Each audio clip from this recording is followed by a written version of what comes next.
in terms of keeping us focused and keeping us fixated on this objective of having this series of events, or what we can call really not an event but a festival for the community. So if we can just respect her, guys, in terms of the volume, I'm going to hand over to Sister, who needs no introduction, Giles, to deliver the keynote address, and then we'll proceed to the panel discussions. Thank you. All praise is due to Almighty Allah Ta'ala, the forgiver, the concealer of faults, the guide to repentance, the one who responds to du'as. Salat and salam and salutation upon the most perfect of creation, our beloved Rasul, sallallahu alayhi wasallam. O Allah, be for us and make us for you. O our most compassionate, most cherished, most beloved, most merciful, most forgiving Allah, have mercy on those that have passed on, forgive their sins, and cast your pardon upon them. Let them rest in peace. Make their access wide enough.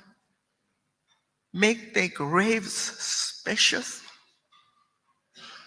and full of nur, light.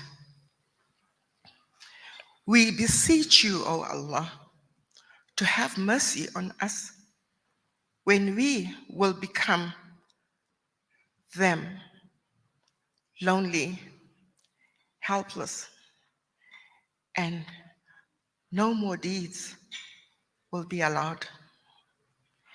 Let our account be taken by easy reckoning. Let us cross the Pul Sirat with the speed of lightning. Make our qabr from amongst the gardens of Jannah. We seek your refuge from the torment of the grave, and we seek your refuge from the affliction of Dajjal. Save us, the Amakuwa community. Now it is done with us, and increasingly by us. Despite these positive changes, much remains to be done. Much remains to be done. Public policy in Amakuwa identity and belonging continues to be driven. It is a pleasure to have been asked to address you this morning. I have been asked to share my thoughts on the theme of this conference, research for a better future, identity and belonging. And I will certainly get to talking about the future. I will start by talking about the past. I would like to share with you some reflection on the changing of the face of the Amakuwa research over the last 50 years or so, and to provide some personal answers to the question on how we came to be here today. I think the recent past demonstrates a real change in how research into Amakuwa identity crisis is carried out. The change has helped drive a corresponding shift in Amakuwa community attitudes to research. However, despite these successes, there is one important area where so far little has changed. That area is so-called evidence-based public policy. As an example, I would like to look at a particular current policy with which we are all familiar: the continuing intervention in the Makua research. I would like to share with you my thoughts on how this came into being and reflect on the role of evidence and research, or rather, the lack of it. In this dramatic reshaping of the relationship between the Makua's First Peoples and the Makua Nation, I will argue that the intervention points to the need for the fundamental resetting of the relationship between Makua and Black South Africa. I will leave you with what I see as the great challenge for the future of Makua research: the need to ensure that public policy is based on sound evidence, and a little crudely, I see a lot of black faces. It is also clear from the conference program that much of the research shared and discussed over this one day is created, designed, and run in partnership with Makua communities. Many organizations and many individuals, Makua and non-Makua, have been responsible for these achievements, and they all have their story to tell. Today, I'd like to start by sharing my experience during the process of change. In the 1980s, research was still a dirty word for Makua people. Decades of research carried out by non-Makua researchers and based in non-Makua institutions, and left many of us deeply suspicious of the R word. We had won rights in many areas of our lives, and we had established a network of community controlled services across the Makua Nation. But when it came to research, we were still continually being asked to participate in other people's processes that served other people's priorities. The research agenda was set in the forum to which few of us had access, and were few of Makua researchers. And research methodology was focused on Makua people as subject of research. Research was something carried out on us as Makua people, not with us, and certainly not by us. Worse still, despite the large volumes of research to which we were subjected, very little seemed to be translated into practice. The research projects came and went, but service delivery and policy remained the same. Of course, there were always those researchers who developed good relationships with our communities and did their best to make the results of their research known and useful to people and organizations on the ground. But they were the exception rather than the rule. Consequently, if anyone proposed research, our people, communities, and organizations would be cautious, to say the least, about participating. It is in this atmosphere that I was working as the secretary of the Amakuwa Research Committee, Service to the Community, in the early 2011. And it was around that time that some of the Makua sector began to think about how research could be made more useful and appropriate for our communities. we started to talk about how, rather than spending so much energy trying to keep the researchers out, we ourselves could get in the research world and help shape it to better meet the identification needs of Makua people and communities. We began to think about what research from our perspective would look like. Research based on our experience of our communities, of service delivery in these places, and of the effects of government policy that was constantly changing without any reference to us. There were two important events that contributed to this change in our thinking. The first was the emergence at around this time of the theory of the social determinants of identity.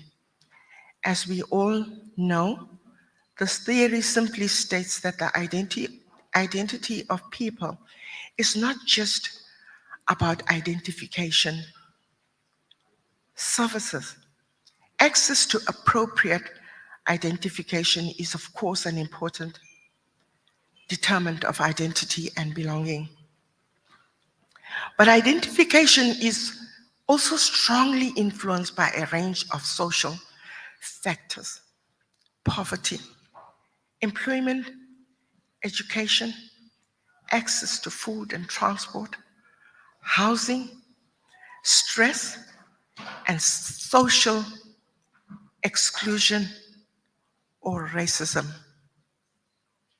But in the early 90s, it was relatively new as an academic theory.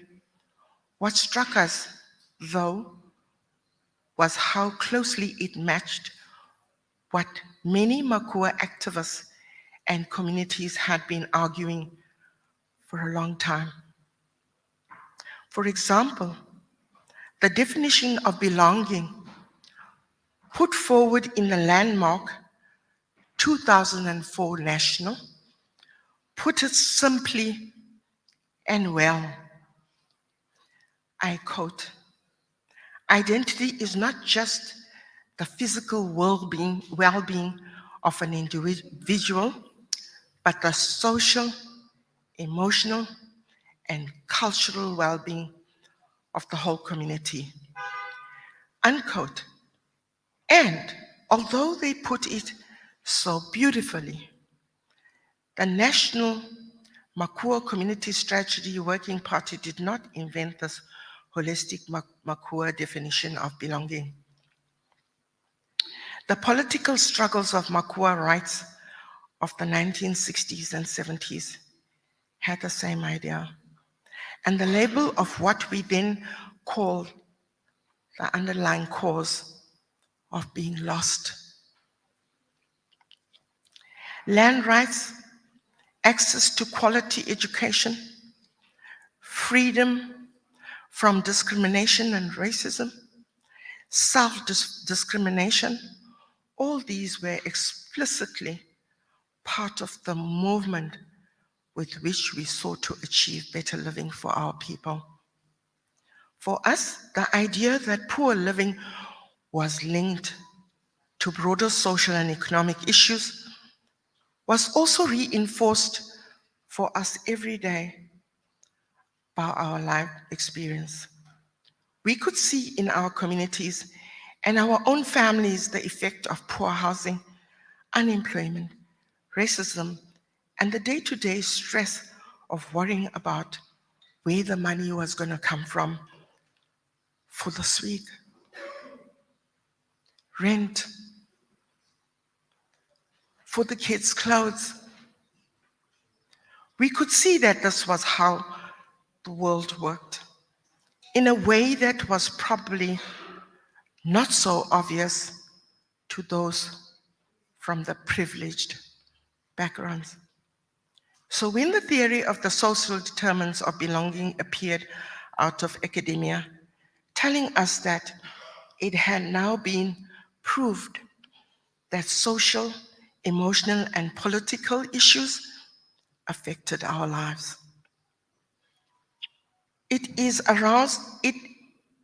it aroused mixed feelings amongst many of us, there was a temptation to put our hands on our hips, sigh loudly, and say, yeah, that's what we've been trying to tell you for the past 150 years. However, that aside, the theory was welcome as a confirmation of our experience and the holistic approach to the lack of belonging we have been living, advocating. It provided a powerful new way of conducting the argument of how to improve the lives of our communities. We could see immediately the scientific nature of the evidence, much more difficult for politicians and policymakers to deny then our argument from political analysis and community experience.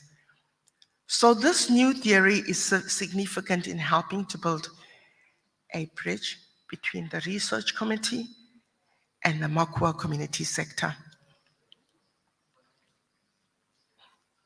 This, we can see, is the kind of research which could help solve the problems of our communities we're living in.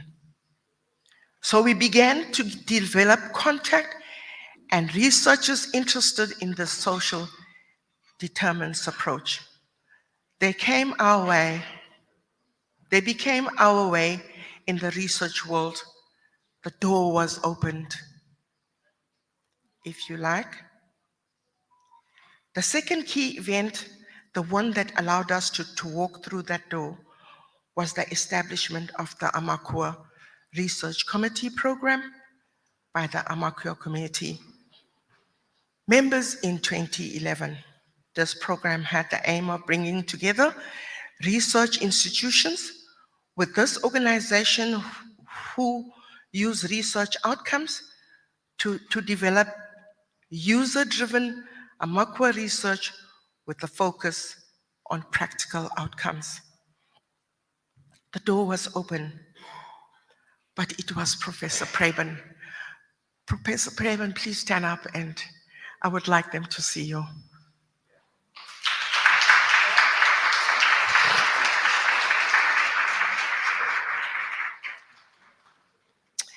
Then he is the head of the Menzies School of Health Research in Darwin, who tried to get us through that doorway by suggesting a joint application to the ARC program.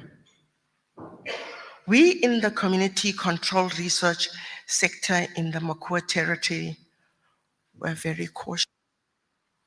Along with our growing realization that we needed to be more part of this research world, we also wanted to design, manage, and control the research agenda itself.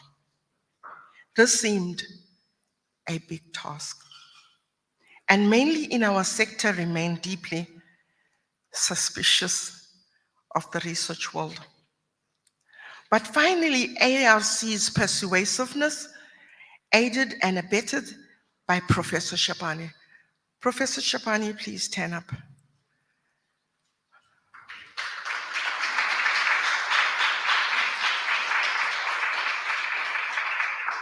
Professor Shapana is our very own Makua professor. And he is holding our hand. And that paid off when we decided to come on board to take up the opportunity and be part of deciding and implementing a research agenda which met our needs. After much discussion and negotiation, a collaboration of late community members, the old man, Salim Rapenta, Eddie Osman, Sheikh Abdul Rahman. Those were the people that were involved in this. They gave birth to the ARC, and we joined in along the way. May Allah save them. from the punishment of the grave. May Allah give them Jannatul Firdaus. In February 2011, the bid was successful and the new ARC was established to undertake research and education activities that would lead to better outcomes in Makua history, language, and culture. I have to say that the marriage between Makua community and the research world was at first an uneasy one. It was a difficult learning process for us as Makua people, as leaders, as well as for all our partners and for researchers themselves. I think it's worth reflecting for a moment on what we made this relationship so hard. Certainly, all partners and participants were committed to making it work. So lack of goodwill certainly wasn't an issue. Nor was inexperience. Obviously, those from the research institutes were senior people with long and in many cases, internationally recognized. I also believe we have helped lead a shift in Makua attitudes in research. While some Makua people, organizations, and communities retain an skepticism about the benefits of research, the widespread hostility of the past is largely gone. Critical to our ability to lead change has been what I regard as our greatest success, the building of research capacity within the Makua community. This brings me back to the here and now. Looking back, I hope I was given a sense of challenges and difficulties that have gone along with the process which have transformed Makua identity and belonging research. Many of you took that journey with us, either through an association with one of the ARCs, although many of the other organizations and processes that have contributed to that transformation.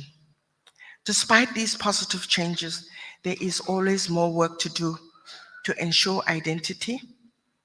Research is collaborative and practical processes that empowers Makua people while contributing to better life for our communities. That is why I believe the establishment of a Makua Learning Institute is critical for the future. The Learning Institute should be named, of course, I'm not being boisterous after the ARC, board and internationally recognized advocate the rights of our people. The Learning Institute, by being a permanent institute of Makua research, means the lessons and the processes established under the ARC since 2011 will not end when the Makua Research Committee program finishes in 2023. So I would urge support of the Institute, of which, as you know, I am a secretary, which brings me back to the question, the big question about the future of the Makua research in South Africa. What are the priorities? In my mind, without a question, the biggest and most important priority is thus ensuring the public policy is based on what we know works. In short, we need to make evidence-based policy a reality and not just an empty phrase. You would think that the idea of government policy be based on good evidence would be as a no-brainer, so obvious to not require debate. Unfortunately, when it comes to policy on Makua identity or making anything in South Africa, this does not appear to be the case. Instead, all sorts of other factors seem to take their place ahead of the evidence when it comes to making the big decision on Makua belonging and well-being. These other factors may include calculations about narrow political advantage, unexamined prejudice and assumptions, even sheer personal ego. Overwhelming, they remain hidden. Let me take as an example the most profound change in government policy designed to affect the identity of the Makua communities in recent decades. The South African intervention is looking at this difficult area. Our approach was based on source of evidence. We held full-scale community meetings, as well as separate men and women's forums and meetings with individuals and service providers. What struck me most from this consultation was the attitude of those who spoke with us, but we were owning the problem. We were owning the problem. We were not turning away and saying it was too hard. We wanted to work with the professionals. We wanted to work with the government and the service delivery organizations. We wanted to be part of the solution. And we were ideas and evidence from elsewhere that might help our own. It is abundantly clear that where the problem lay, it lays with us. It lays with us. It is Makua people who are to blame for the condition in which we lived. What we needed was a good kick up the behind, and then the state would have come in and fix it all for us, as we were obviously incapable of doing so ourselves. So where was the evidence base for this radical reshaping of policy, for this return to a paternalistic approach to problem solving? Simply, it was absent. There was no attempt to justify the policy by reference to evidence.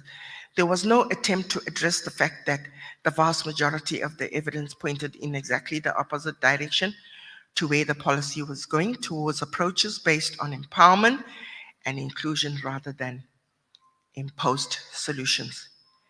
If so, it was an attempt based on ignorance and almost inevitably prejudice. But wherever the real motivation behind the intervention, one thing I know for sure, it was not concern for the welfare of communities that drove it. And it was not undertaken with the knowledge and respect of the evidence. And this seems to be the continuing theme of our history of the relationship between black and white in South Africa. And that action and make-up disadvantage gets continually caught up in other contradictory agendas. This perhaps has been the biggest barrier to genuine progress, because you would think if government was really serious in addressing the disadvantages, so many circuit communities suffer, there would be a rational process. They'd sit down and look at what the problems were, look at what has already been tried and what we know works, look at the kind of principles that we know should underpin action, and then make a commitment to action of resources. Yet, as far as we know, the whole intervention must almost literally be signed on the back of an envelope. Over 2 or 3 days, in some offices in South Africa, by people who took account of the evidence and had no understanding of the historical realities of the Makua people. Now, Some people have said to me, but something had to be done. Of course, I agree. Something has to be done. But if you were seriously in a hospital and something had to be done, you expect the something that the hospital staff do to be both aimed at treating the illness and to be based on good evidence. Doing something that is neither well-intentioned nor well-evidenced is unlikely to be helpful. And in my view, the intervention will neither well-intentioned nor well-evidenced. But the essential structures and the thinking of the intervention remain in place explicitly and implicitly. It rejects self-discrimination as a failed policy. It does not approach our communities to having anything valuable to offer or indeed of having achieved anything in the past. Instead, are to be passive recipients of non-Makua help. As we know that this diminished sense of control and increased stress will lead to poorer health, social and social outcomes in the future. In this way, the future of Makua children in the Makua communities is not being protected by the intervention. It is being further undermined. So to conclude with the question of the heart of the conference, how can research contribute to the better future in Makua identity? First, we have to ensure the research is something done with and by our people, not on them.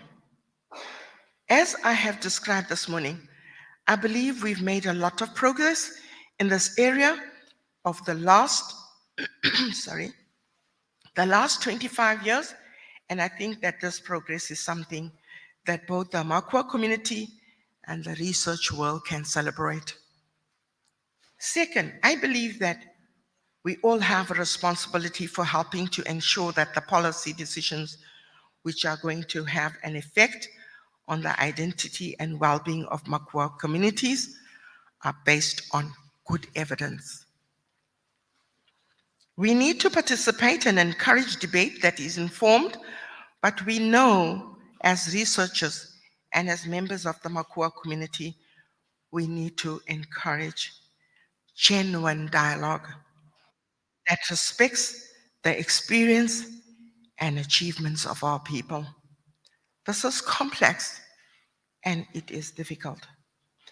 But in my view, it means that all of us have responsibility to ensure that when it comes to the identity and well-being of Makua, public policy must be based on good evidence.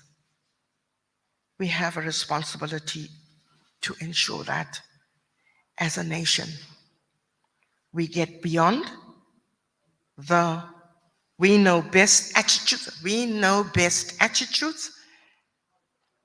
and that so often set policy directions, while in reality, it is other unspoken and unconscious agendas which are determining the direction we are all expected to go. This is the great challenge for the future of the Makua research, making sure that public policy is based on sound evidence and what we already know will lead to healthier, happier communities. Thank you.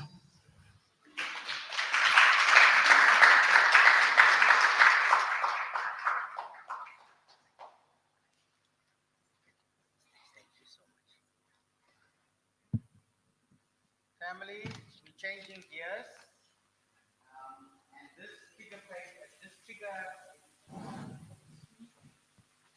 up perfectly the components of our program, divided into three panels. Each panel has a theme or a title. And so I'm calling up panel one. You know who you are. Panel one is entitled The History of the Amakuwa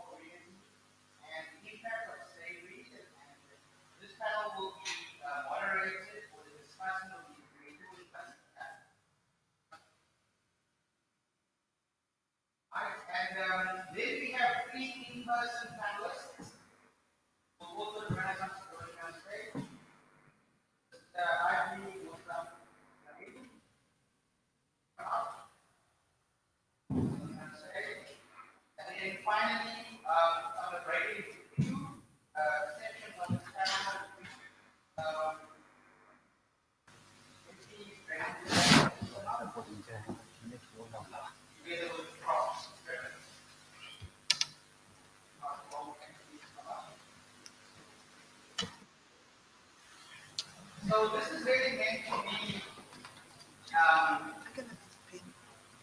pen. It was booming. This is really meant to be the nuts and bolts of what we came here for.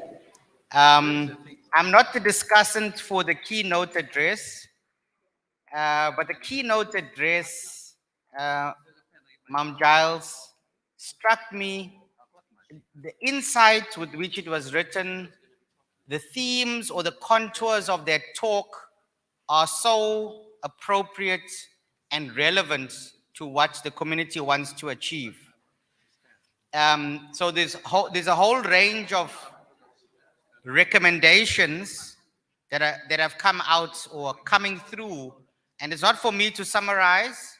I know I do have rapporteurs. I hope you've been making some notes, which we can filter to our brother Musa here in the front. So I'm just prompting my rapporteurs, please, if you can take careful notes of this particular session, because we're really going into the working element of the conference. I'm really going to hand over to Zaitoon, because I'm not really qualified to introduce Brendan. Okay. Okay, I do understand. Okay, so we'll just juggle the order. We'll start off with MP, the Honorable Brendan Pillai, and thank you for joining us. But I'll allow Zaitoon to do the formal introductions. You know the panel better than me. Thank you, Zaitoon. Over to you. Good day, everyone, ladies and gentlemen. All protocols observed. Firstly, I would like to introduce our Honorable Brendan Pillai, who hails from Bayview, Chatsworth, which is a community where we come from. Brendan is a very well-known activist within the African National Congress. He's done a lot of community work, and we are really, really proud to have him amidst us. And for that, we thank him for honoring us at this event. Next to Brendan Pillai, we have Professor Praben Karsom, who is from Denmark. Professor Praben is an academic and also very well known to the community, especially amongst our elders, who some of them, the majority of them, are no longer here. Also, as mentioned earlier, Professor Praben has played an integral role in ensuring at the establishment of the Amakuwa Research Committee. And for that, we really thank him for his presence. And on my immediate left, we have my uncle, who also happens to be my mother's brother, Musa Salim, who is one of the elders of the community. Musa Salim also hails from Bayview, Chatsworth. He was born in King's Rest, and he is also one of the founding members of the Zanzibari Civic Association, which is a community project that was based in ensuring that we take our community forward, we address the issues. And he's also has played a very integral role in ensuring that the Zanzibari Development Trust was established for the community. I thank you.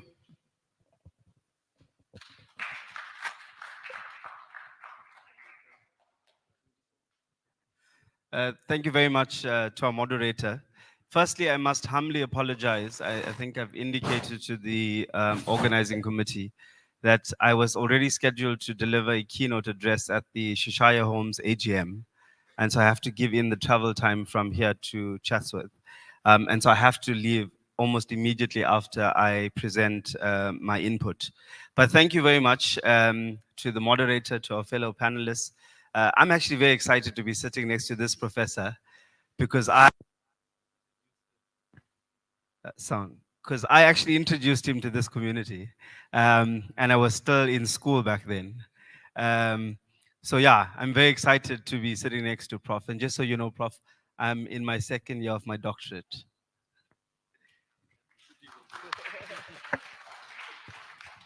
So to Councillor Tando Kuzwayo, representing His Worship the Mayor in absentia, the Amakuwa Research Committee, community elders, fellow panelists, our international guests, especially those of our brothers traveling from Mozambique. Ladies and gentlemen, distinguished guests, good day, I think it is. Um, for me, it's an immense pride and gratitude as we come together to celebrate this remarkable 150-year journey of the Amakuwa-Zanzibari community in South Africa. Now, for me, it holds a special place because the only friends that I had growing up was the Zanzibari community. Because we went to school at Summerfield and from Summerfield to Chatsworth Secondary. And so the friends that we had were those who were in the flats of Bayview and the Zanzibari community. So we didn't see ourselves as any different because it was one community.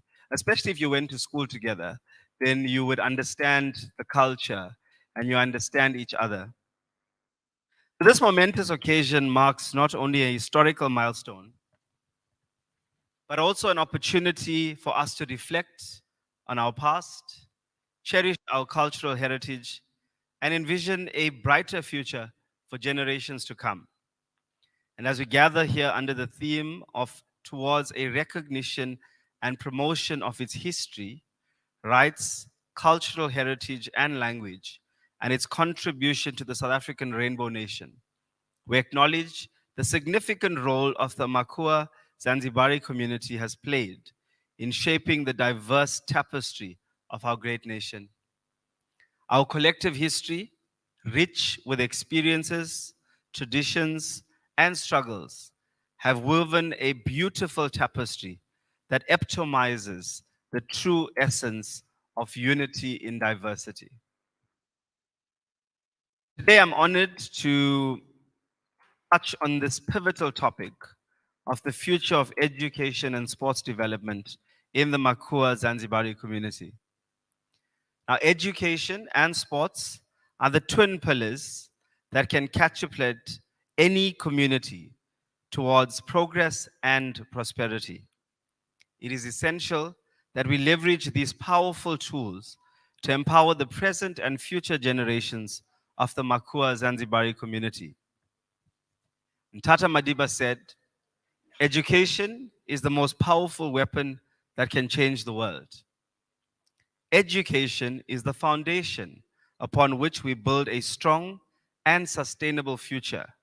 We must strive to provide accessible, inclusive, and quality education that not only imparts knowledge, but also instills a sense of cultural identity and pride. By promoting our unique history, language, and traditions within the educational system, we can foster a generation of enlightened individuals who understand and cherish their roots. Furthermore, education must extend beyond the confines of textbooks. We should encourage the integration of practical knowledge and skills that can equip our youth to face real-world challenges. Programs that foster critical thinking, innovation, and entrepreneurship will unlock their potential to contribute meaningfully to society. You know, this thought struck me as we were standing outside this morning, that our current generation of young people have very little knowledge on this rich history of the Amakuwa-Zanzibari community. If anything, they've become so westernized and modernized that some of them may not even be able to tell us when you arrived in the actual year. And that for me becomes a sad reality that we have to face, and we have to be able to inculcate this knowledge that they are lacking. It is important that this history forms part of our future generations' teachings and curriculum. We need to occupy our space. We must go back to our roots and be proud of our history and our forefathers. On the other hand, sports play a critical role in fostering discipline, teamwork, and resilience. By investing in sports infrastructure and providing opportunities for sporting activities, we can nurture the talents within our community. It is a non-negotiable that indigenous sports, arts, and games must be revived and protected too. I still remember some of the games that we played growing up. Chumpu, um, and all of this, which some of the young people will not know today. And if they don't know what Chumpu was, then how are they going to know anything else about our history? These efforts not only enhance physical well-being, but also serves as a platform to unite us, breaking down barriers and strengthening our sense of camaraderie. Now, having grown up in Bayview, like I said, in school at Summerfield and Chatsadai, I saw firsthand how the Zanzibari community excelled in all codes of sport. Particularly, I remember fondly how we had the best netball players. Today, we don't have a netball team, yet we've had the best netball players. And then we heard Uncle Wally say that you had rovers, and there was a revival of rovers over the past few years. And I think it's important to go back to saying that these are some of the sports that we excelled in. Not that our kids are any different, they actually still excel, but they don't have a space. There isn't a space for them to be able to now come forward and say, let's get involved. You know, I was excited particularly to see the young people, 3 of them from our community in Bayview, gone to Germany and did exceptionally well. Now, why does it have to be a Wentworth club that takes Bayview children to Germany? Why couldn't it be a Bayview club that took Bayview children to Germany? To achieve these goals, collaboration is paramount. We must forge partnerships with governmental bodies, private organizations, and civil society to pool resources and expertise. By working together, we can do more by creating a network of support that sustains the educational and sports development initiatives in our community. It is my sincere hope that through collective efforts and a shared vision, we will witness a transformation in the educational and sports landscape of the Amakuwa-Zanzibari community.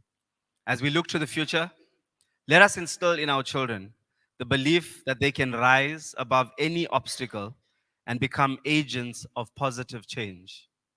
I am filled with optimism as we embark on this journey towards a bright future for the Amakuwa-Zanzibari community. Let us celebrate our history, protect our cultural heritage, and embrace the diversity that defines us. Together, united in our diversity, we shall build a legacy that will resonate for another 150 years and beyond, contributing significantly to the thriving South African nation. And talk about research, I think I was more excited to see that you started the Amakuwa Research Committee. And the reason I say this is because we've had many researchers, apart from the one sitting next to me, that came into our community, wrote about us, but never returned. We would find their reports on the internet, or if you had to do a Google search. But having to come back and give to this community that you took, you write about us, but you don't include us. When you have to present your report and you have to present your findings, there hasn't been a feedback given to the community. When, after conducting all of this work and taking all of our time, and then you don't come back and say, this is what I found, and this is how we can collaborate. And so for me, the exciting part is that this research committee is for the community or by the community. It's community writing about community. And so we own this research because it's for our community. And we're able to tell our own stories. Thank you all for your kind attention, and may this celebration be a joyous reminder of the unity, strength, and resilience that lie within the heart of the Amakuwa-Zanzibari community. Thank you.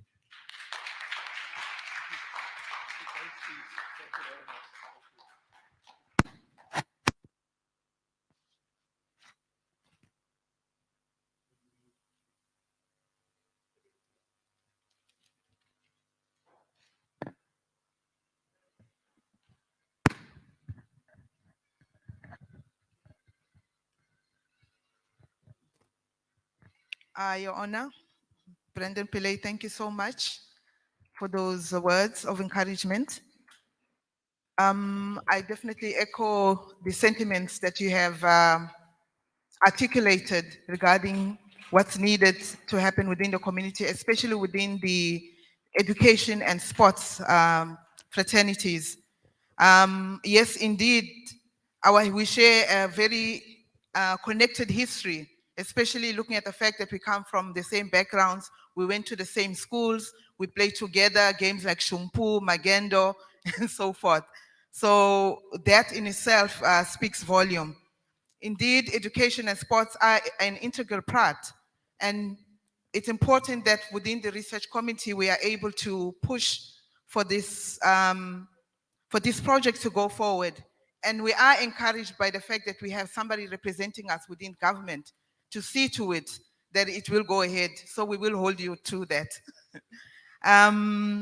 You also mentioned that the youth in our community have very little knowledge, especially when it comes to our history and our culture.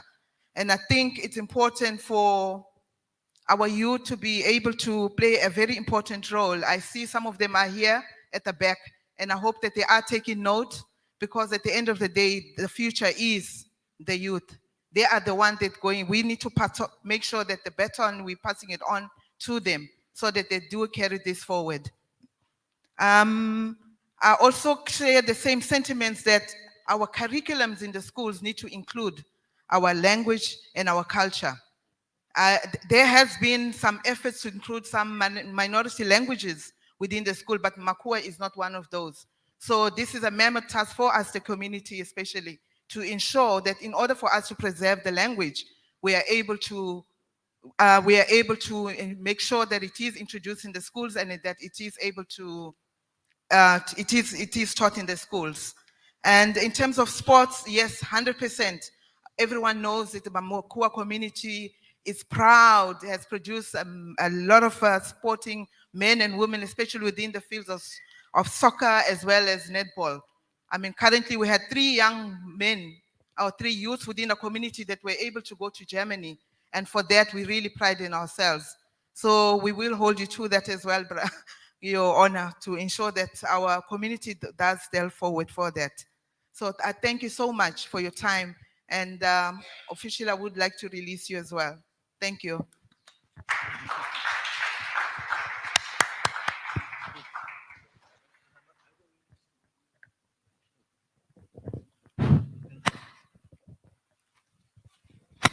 Our next speaker. Our next speaker that will be addressing us is our uncle and our elder of the community, Al-Hajj Musa Salim.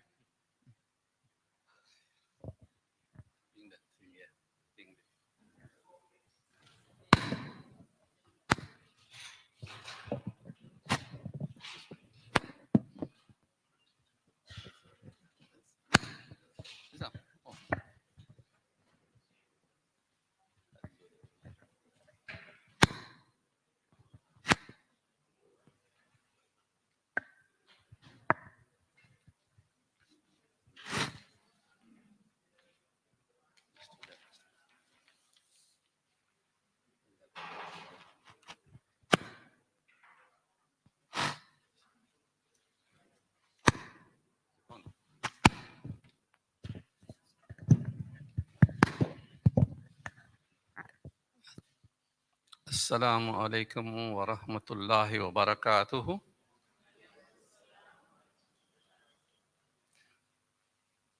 Praise be to God, Almighty, cherisher, nourisher, and sustainer, and the ruler of the world. Good day to my esteemed guests, ladies and gentlemen.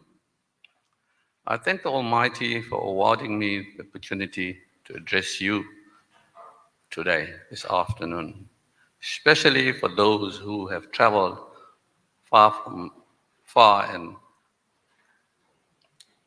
honor us with the precious time today. Let me start off by sharing some brief history of my arrival of the Makua people in South Africa. Our forefathers were stacked and packed like sardines in the Arab doors. Those are the boats.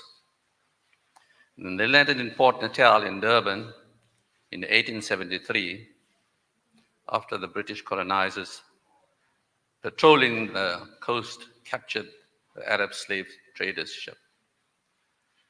They were brought into Durban, and the slaves were brought to the port, detained, and forced contract laborers for 3 years and later freed. These freed slaves were later settled in King's Rest Bluff, overlooking Durban Harbor. As they settled in King's Rest, they were allowed to build their houses, do practical work in a small mosque to carry on with their lives. And that was the foundation of Islam, not understanding what culture or religion that our forefathers followed. The white men used to offer them animals like pig, and sometimes they will flee just looking at this animal. And then they would offer them slaughtered sheep, meat, which they could not consume as it was not halal or kosher to be eaten by a Muslim. But when they presented them with an animal that was not slaughtered like a goat, and they would, our forefathers openly accepted this. It was then recognized that our mannerism and approach to culture was similar to the Indian community. Whilst our forefathers settled in King's Rest, the community lived in harmony, but did not have a leader or a voice to present the Makua people.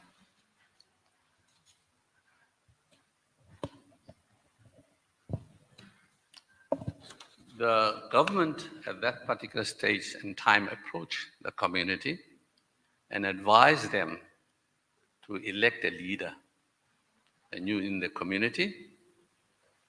And they called, because there was going to be separate development where people will be separated on different groups, because the Group Areas Act was to be passed, which separated races according to different communities. My father, the late Mr. Talib Salim Tinambo, was elected at that time to become the leader of the Makua community, purely based on him being the descendant of the original liberated slaves that were in that Arab Dawas, that of a Makua tribe. My great-grandfather, the slave, was Shantem Teku. He was married to another slave, Ketenan. Now, they born a daughter, Aziza Shantem Teku, who married my grandfather, Musa Salim. That's when my father was born, son of Aziza and Musa. He was married to my mother, who is Maimuna Hassan Danun. Her father was from Mozambique. In fact, when I was a little boy, I saw him. He had Arabic features. He dressed like an Arab, and green eyes he had. And then I was born. Of course, I'm the eldest son, but my eldest sister was Fatima Ketenani. Then comes my second sister, Sifa. After her, Musa Salim. Then my brother, Abji. Then Hamza. Then Gulam, Umar, and Aziza, my younger sister. She's still living. And my elder sister is no more. My third brother is no more, and my second brother, the fourth brother is no more. Family of 5 boys and 3 girls.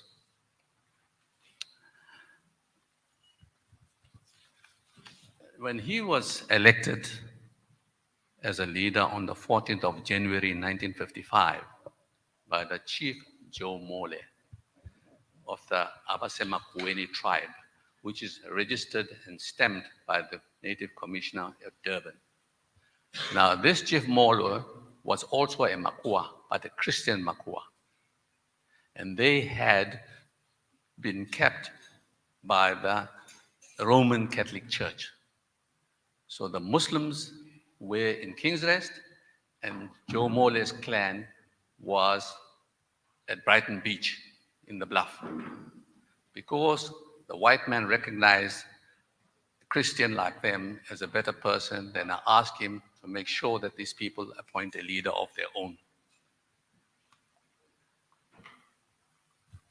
Then they were known as the Lost Tribe at that time. When the Group Areas Act was passed in 1957, our forebears were recognized as natives. In other words, they carried dompas like the Zulu people of the country because they did not have a race classification, and they had to abide by the past laws and pay the taxes.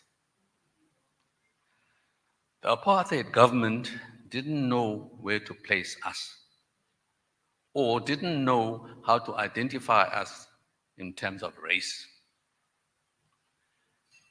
I have the book where my father did a collection from every resident of King's Rest. And the amount of money that was accumulated there, they hired the services of a QC. QC means Queen's Counsel, today known as an advocate, to represent you in the appellate division in Bloemfontein.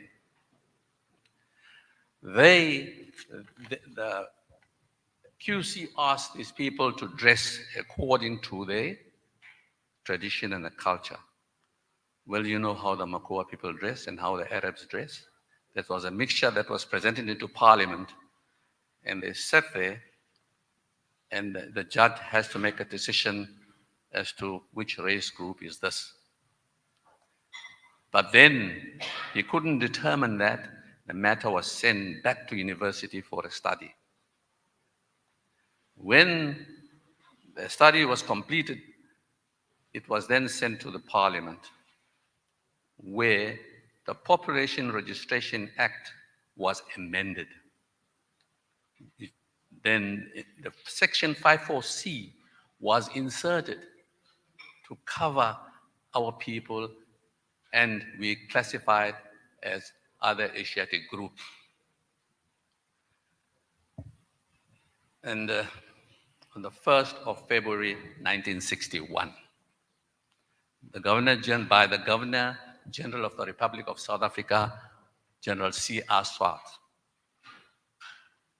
The classification in the other FGF group forced us, or our forebearers, to leave King's Rest, which was now declared an all-white area under the apartheid regime, and moved us to all Indian area in Chatsworth, today known as Chatsworth.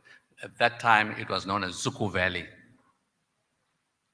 adjoining Silver Glen.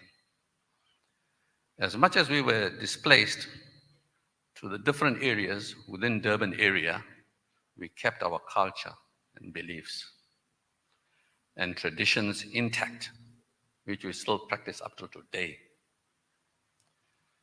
When our fellow Africans from diaspora, those who were Muslims, when they came and settled in Durban to seek employment or citizenship or residence, they had to go and get registered, place called, at that time, Population Register, today is Home Affairs. So when they went there, Population Register will ask them to go to the Bluff and see the head of or the leader of the Zanzibari community, who will give him an approval. Then he would sign that letter and give them, those who are accepted and as migrants, and they would take it to that office where they would be registered as Zanzibaris at that time. And I can positively say that if you look at the Zanzibari community, you'll see a diverse color who speaks the same language. That was done because of the humbleness of my father, who accepted, as long as you were a Muslim, he would accept you into the group at King's Rest. He had a notebook, of course, where he kept a list of all the migrants. So when you go back to the population register, you would get your classification as Zanzibari or Kiwa. When, sadly, I lost my father in 1969, I was still a young man then, I had to assume his responsibility of presenting the recommendation to the population register. And they knew me personally there because they called me to the office. And I would also recommend the people from the diaspora to Home Affairs for them to get citizenship. The Amakuwa community have been in constant battle and struggle to reclaim back our land over the years. That had we had forcibly been removed in the 60s. Of course, I was a small young boy at that time in 62, where these trucks, because we got a classification now, you have to move. I remember the big Leyland trucks of the municipality that was full of sand. It has been loading sand somewhere. And they came there and they said, no, we'll put 1, 2, 5, 6 shacks in one truck, take these people away. Then the white man who came and examined the people's houses and the furniture he saw there, he sent these people back to go and wash those trucks because our people had genuine Imbuya furnitures there. And I remember carefully, vividly, but I can clearly now, those big tables that were made, the first Imbuya sets, with those 3 or double wardrobes.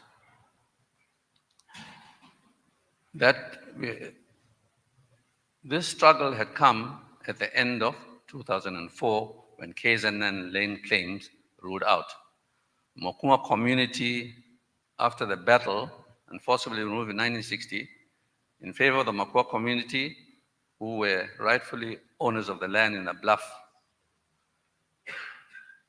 the title deed was handed over to us of the 5.2 hectares of land, or 53 hectares of land, which is now prime land estate in the bluff area. Though there was jubilation and celebration in obtaining our land back, the handover process had been daunting and challenging. When trying to reach an agreement with the current landowners. However, our legal team are still trying to pursue this case and claim the land rightfully belonged to us.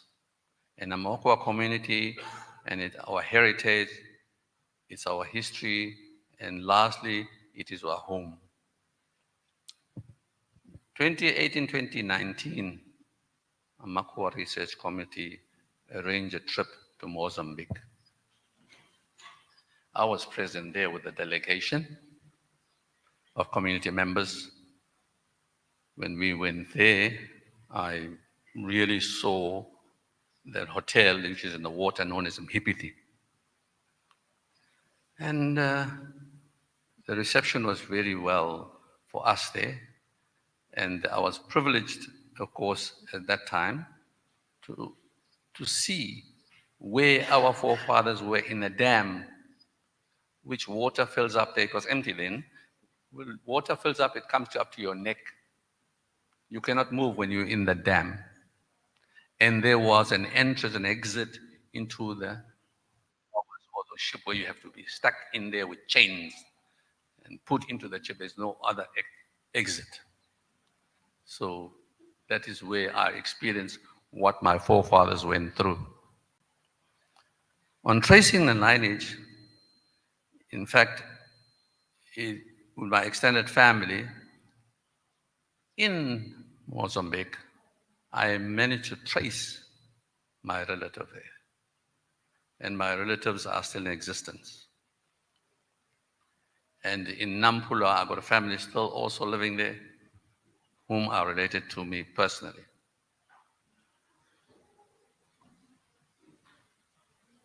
It was a humbling moment though, and I'm grateful to Almighty for that. As an elder and descendant of the original liberated slave, as an elder, today I am proud to and humbled, standing before you to share my part of the rich history. And I also thank for being alive at this age, in my ripe old age. If you want to know, you can ask me, I'll tell you my age.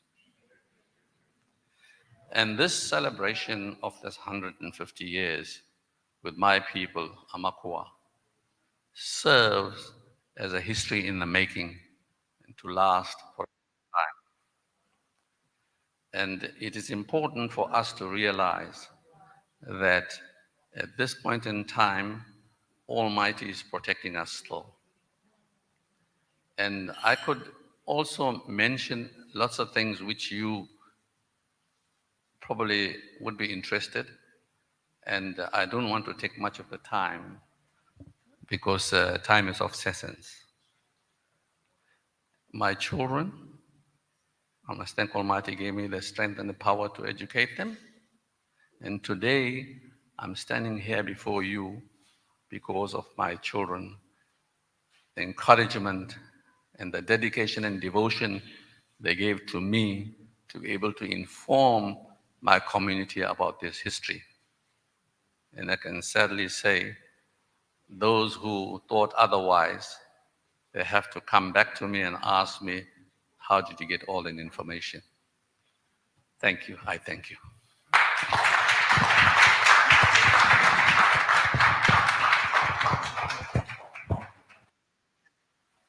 Thank you so much, Haji Musa Salim, for that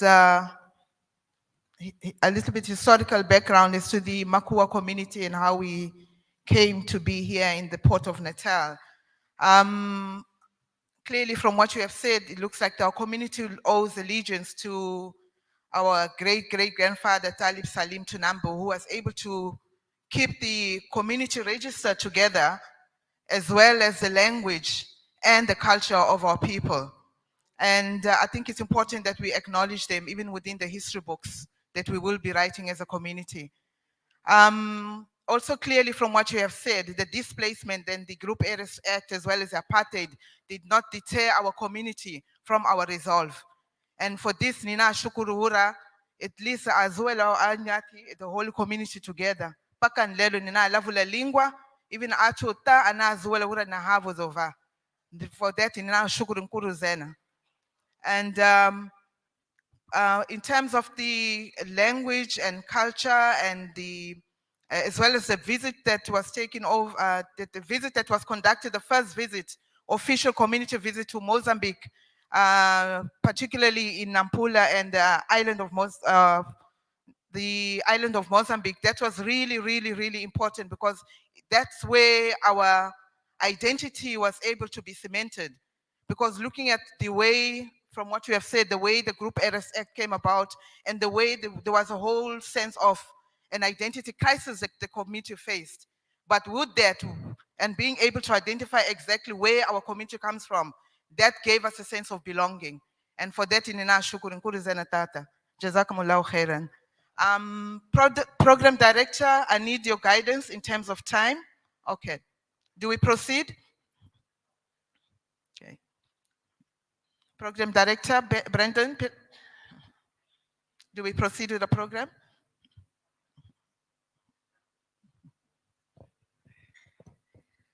So we just need to juggle the program a bit. We've got some colleagues that have been waiting online for quite some time, and we also want to release them. So, Prof, would you mind to shift you off? So can we step to our online um,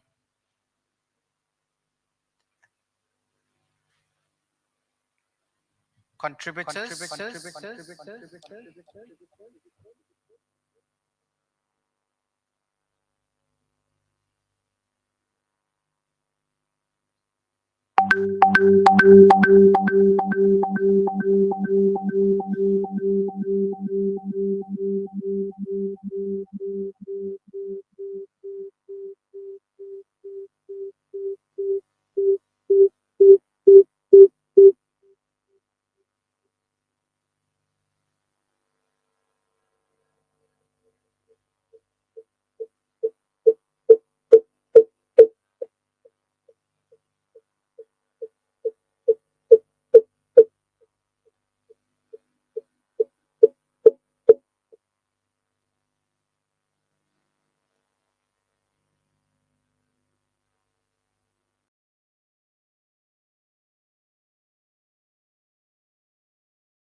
Hello, is it my turn?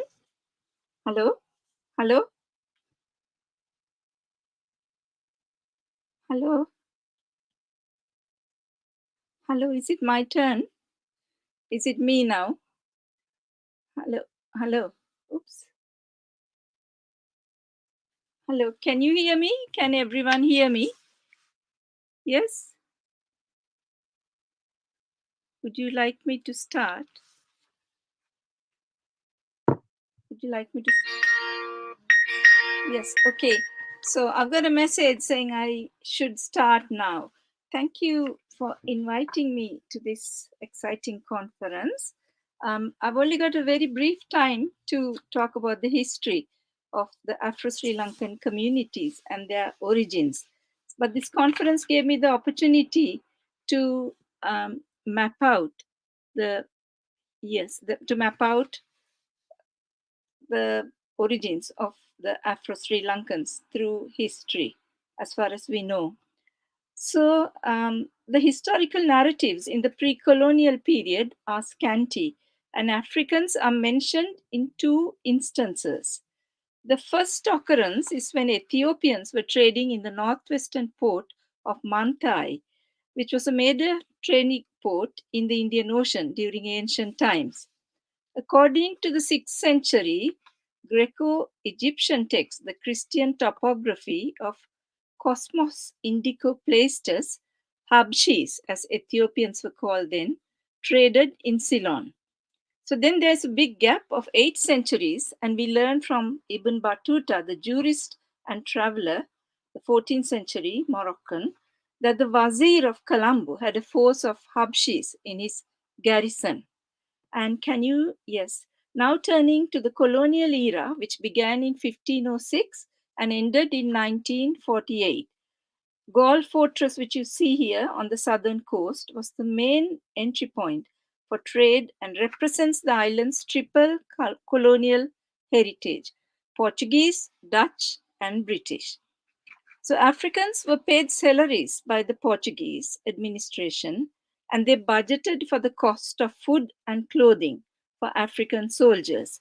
And the Portuguese army had 1,000 Africans by 1633. The Gaul Heritage Foundation have erected this monument to enslavement.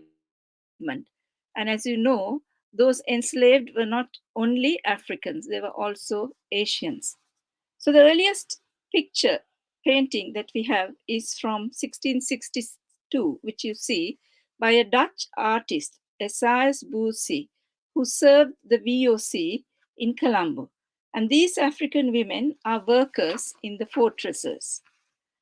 But interestingly, there were a few agateers, prisoners of war, who were in Sri Lanka, who accompanied Boers. And William Snow, aged 39, you see in this picture, was one of them.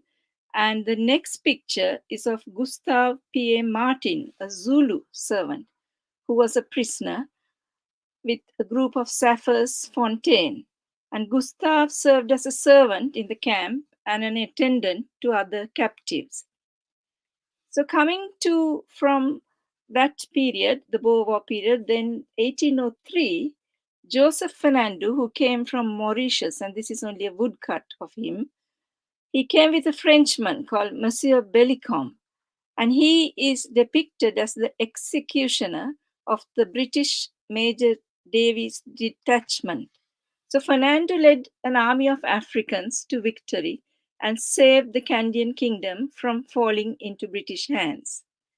In 1804, the first British governor, Frederick North, whom you see in this picture, purchased Africans from India. He bought 70 men at 175 rix dollars each, and from Goa, and also cheaper from 145 rix dollars from Bombay. He bought 8 women, 79 men, and also he bought from Bombay 2 women and 19 boys. But from Mozambique itself, many were recruited, and I've seen the records in the National Archives in Kew. So the second British governor, Thomas Maitland, was enthusiastic about enlisting Africans. So instead of abolishing slavery during that time, he was recruiting Africans for the British regiments. And even as late as 1810, after abolition of the transatlantic slave trade, he got down 103 African men, 23 women, and 8 children from Diego Garcia. And those slaves were running away from the French. And Maitland welcomed them and injected them to the British Army. But just a few days ago, my colleague in Rhodes University, Dr. Sandy Snell, brought to my attention an example of what we were discussing about, that there could have been servants, African servants, who accompanied Europeans to Sri Lanka. And here is some evidence, because on the 1st of October, 1817, Lieutenant James William Cratwell sought permission for a Hottentot girl called Catherine to accompany him to Ceylon in case of sickness, bad health, or being dismissed in service, with or without good reason.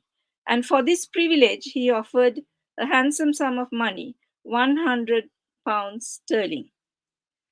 But later than that, from 1943 to 44, there were 35,000 East African soldiers, Askaris, who were stationed in Sri Lanka, preparing to attack the Burma front.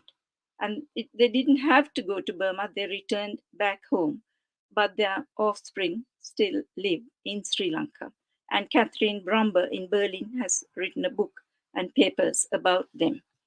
And I also found this postcard of James Mocker, who was labeled as a Sinhalese, a pugilist. He most probably spoke Sinhalese and probably of mixed origin, because in Sri Lanka, mixed marriages were never banned and children assumed the father's ethnicity officially. And now I want to turn to contemporary communities. And I first met this community 22 years ago during my field trip to collect data on the Indo-Portuguese of Ceylon for my doctoral work. And this important lingua franca now survives within a tradition of manja, what this community calls manja. And you're going to hear an example in a few minutes' time. This in group performance with dance movements by this devout Catholic community shows their layered histories. So typically, manja is sung on a Sunday afternoon because on Sunday morning they attend Mass, have lunch, and they get together and they sing manja. So you're going to hear a manja called Ne Ne Ne Koba Jata Yo. If you can play it, please. Oh, you couldn't play it? Okay. So the next slide then is what my colleague Dr. Chapani Mutia helped me to identify as Makua. It's one of the manjas that they sing, which shows their connection to the Makuas. Ma'ao akale Makua, amiravo akumi, which means, I gather, mother who is a Makua, the boys are fine. So the community don't speak any African language now, and they have almost completely lost Portuguese, which they still call our language.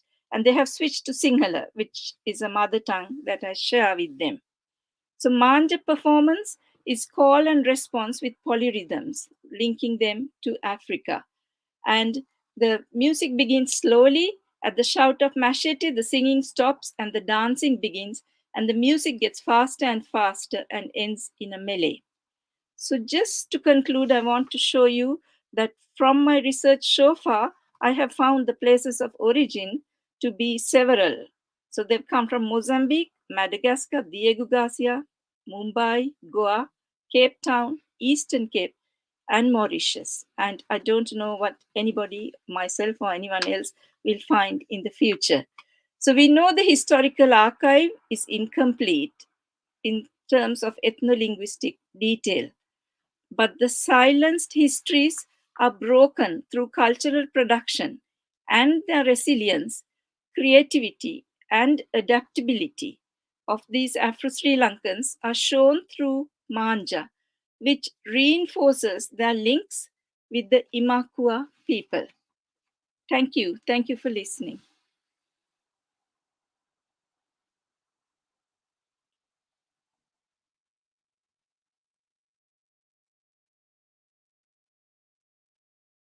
Dr. De Silva. I want to just quickly hand to Zaytun Mazia for any thoughts as a discussant, any themes that you picks up. And I think also if we can now pivot to the audience for any questions that you have for the doctor online, please hold those and we'll cross over if you have any questions. Zaytun? Thank you so much, Dr. Shahan de Silva. I think at the beginning we missed the introduction, and I would just like to quickly introduce just read a bio quickly. Dr. Professor Shahan de Silva is a senior research fellow at the Institute of Commonwealth Studies at the University of London. At the University of Cambridge, she is a dissertation supervisor for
Is she gone? Okay.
Can you, I can see myself only, I can't see the chair. Can you see now? I can see you now. Okay. And I think also we thank you for that research, because what you have highlighted here is that the places of origin are really several. You mentioned the Indian Ocean Islands, you mentioned the SADC region, especially Cape Town. So for that, we find that the slave trade has played a pivotal role in displacing communities all over the world, that one would say. And for that, we thank you.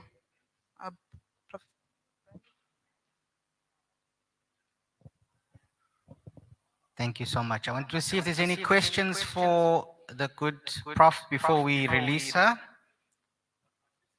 And this opportunity for the floor, please take it up. Thank you. Professor, I noticed on your remarks there of the names.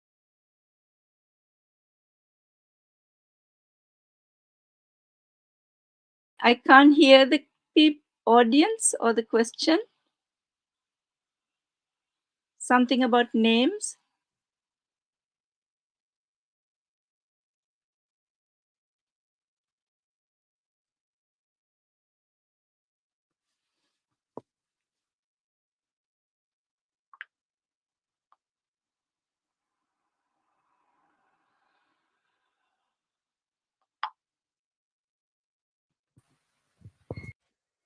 Okay. I can still see myself only. I can't see the audience.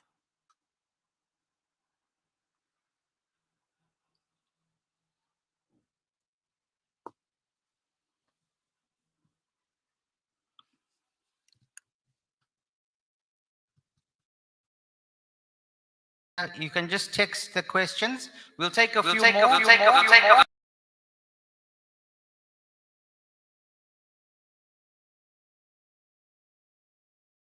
Has been triggered.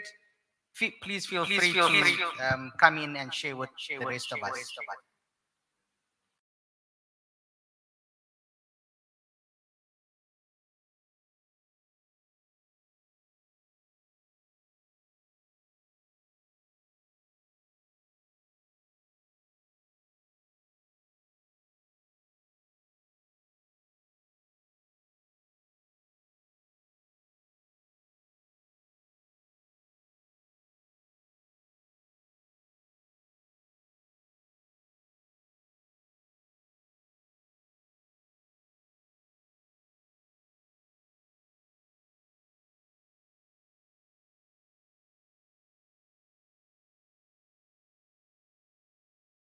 I'm just one aspect that I'm really keen on.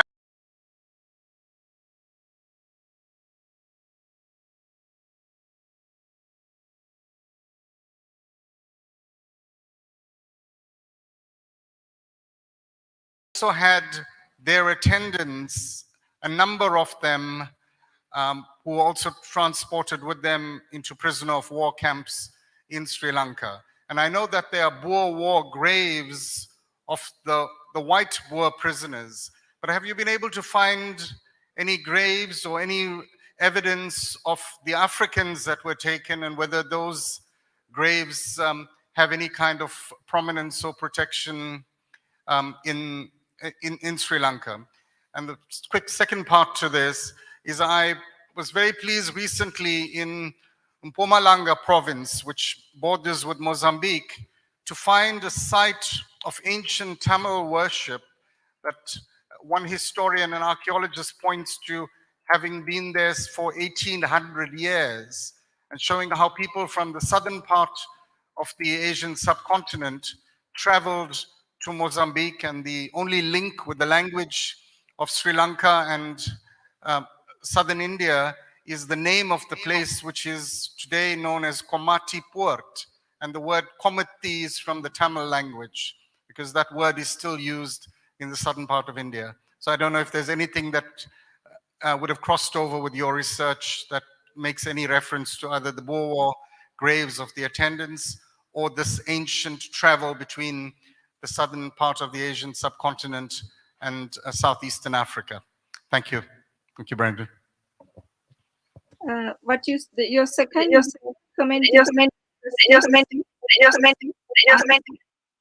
Can you? I haven't found any connections from South Asia to Mozambique yet, but the connections that I have seen are from the records of Mozambicans being taken to Sri Lanka in great numbers, like 500 in one go, by the British governors, the first British governor in particular, Frederick North. And as for the graves of Africans, no, and I'm lucky to have seen these two pictures of two Africans printed, published in a book by Richard Brohier. So hope that answers your questions. Because there's very little representation of what Africans looked like. You know, they are normally mentioned in numbers: 100 soldiers, 300 African soldiers. They're anonymous. I mean, Joseph Fernando in 1803 is unusual to have a woodcut of him, and otherwise we only have the Dutchman's pictures of who served for the VOC during the Dutch times, and that's the first picture we have of Africans.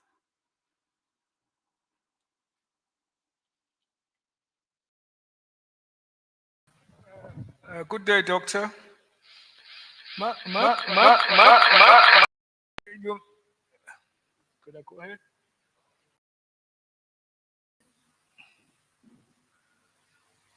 You mentioned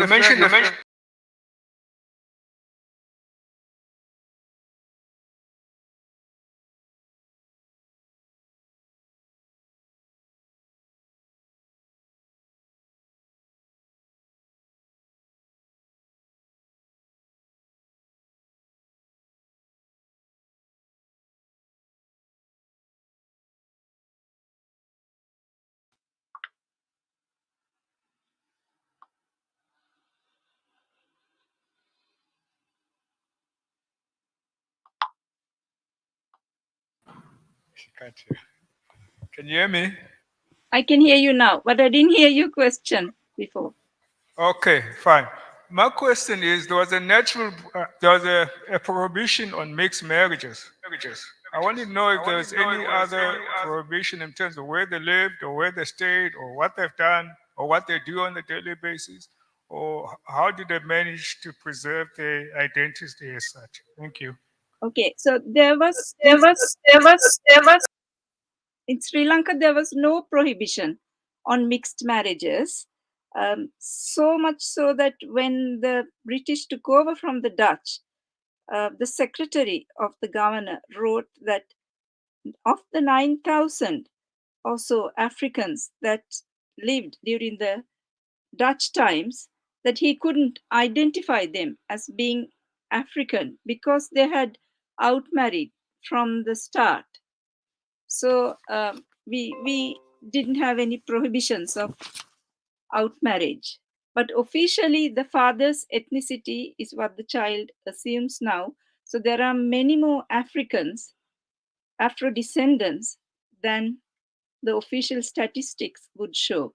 And people identify with one ethnic group or another when they are small families, you know, living among other communities, or they identify with the majority in the area.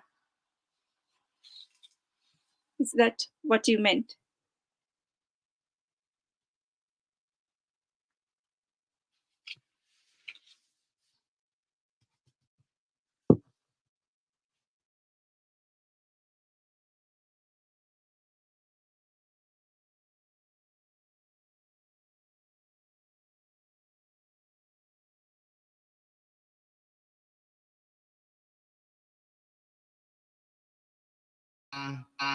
Themes of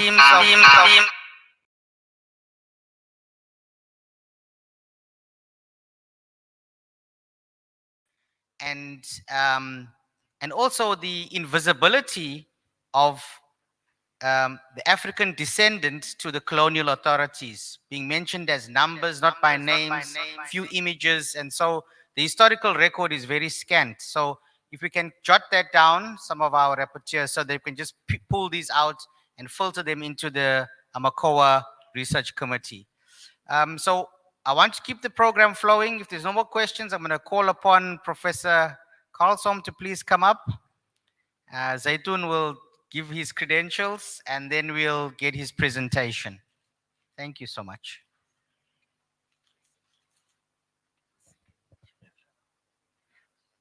Please, can you ready Prof's PowerPoint for us?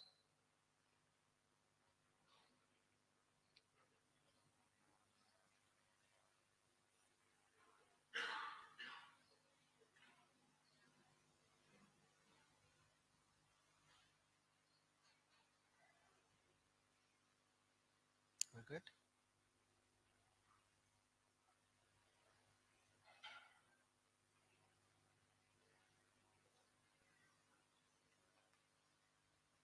Thank you so much.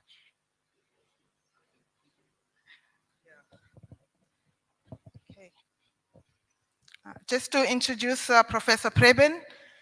Professor Praben Karshom is a Professor Emeritus of Global and International Development Studies at Roskilde University in Denmark and a member of the Scientific Advisory Board for the Intercontinental Slavery Museum in Port Louis, Mauritius.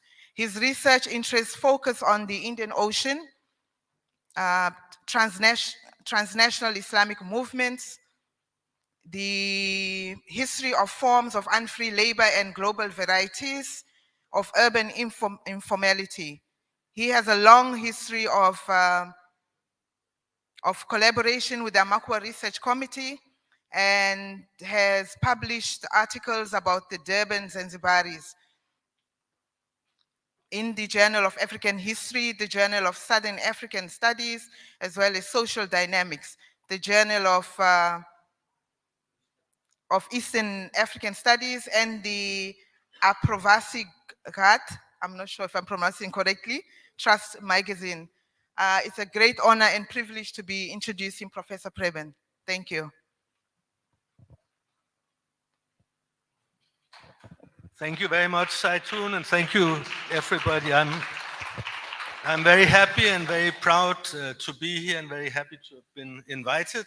It's a great pleasure that things have come this far and that to have this wonderful celebration. So I'm going to speak about Islam and self-identification of Makua diasporas in different African societies. And I want to start by saying the Indian Ocean slave trade in the 18th and 19th centuries was a very different thing from the Atlantic slave trade. So we often, when we think of the slave trade, we think of an Atlantic trade of sort of big ships carrying hundreds of ships across from Africa to plantation economies in the Americas mostly, and then being linked with a triangular trade in sugar and plantation products going back to Europe. And there was a bit of that in the Indian Ocean also, and the Indian Ocean slave trade was linked to the Atlantic trade in many ways, and ships from northern Mozambique, from Ilya, would go to Cape Town, and from Cape Town into the Atlantic. So Makua slaves were also, transported into the Atlantic. But mostly the Indian Ocean slave trade was a very different kind of thing and took place in much smaller batches and along a much more diverse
in slave ships and in dhows being taken across.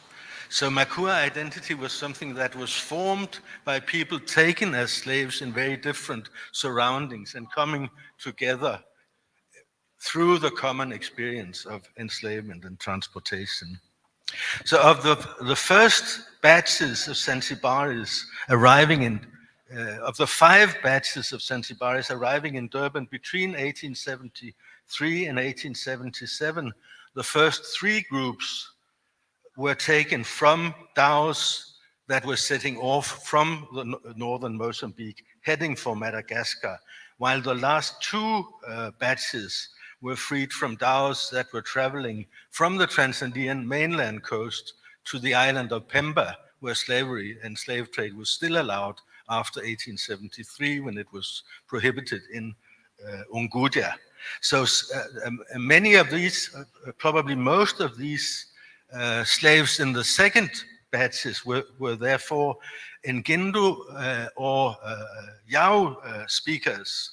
And some of them may even have been slaves in Zanzibar before they were taken as slaves on the Tanzanian coast and then transported and intercepted by British ships and sent either through Zanzibar or directly to Durban.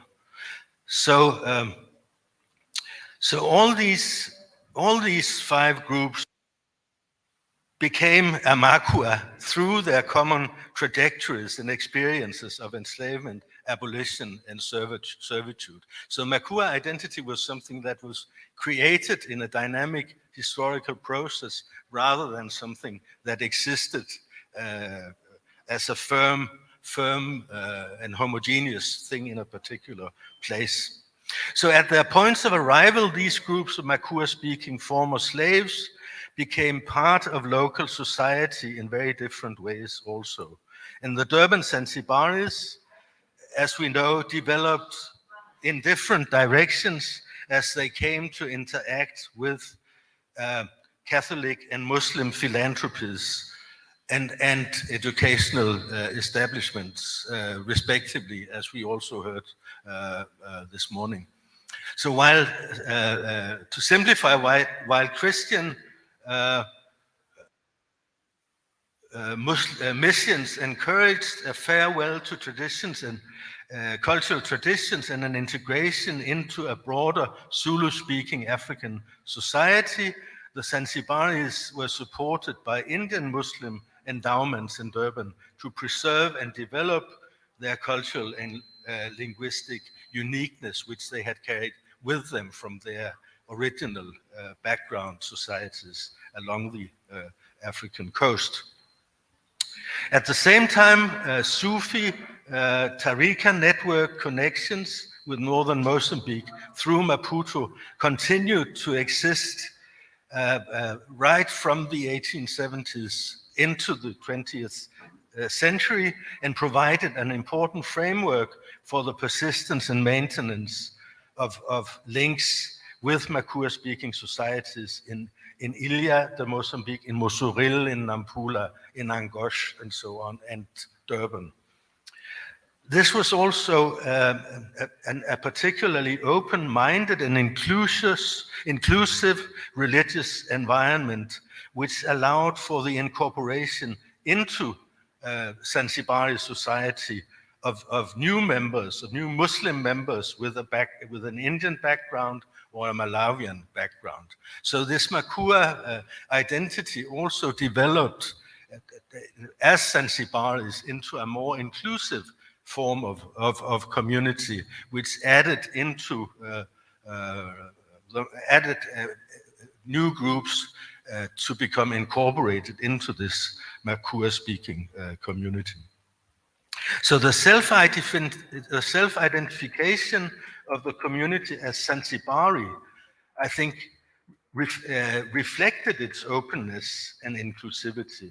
And it also served the community well as a strategic resource through a South African history of segregation and apartheid, which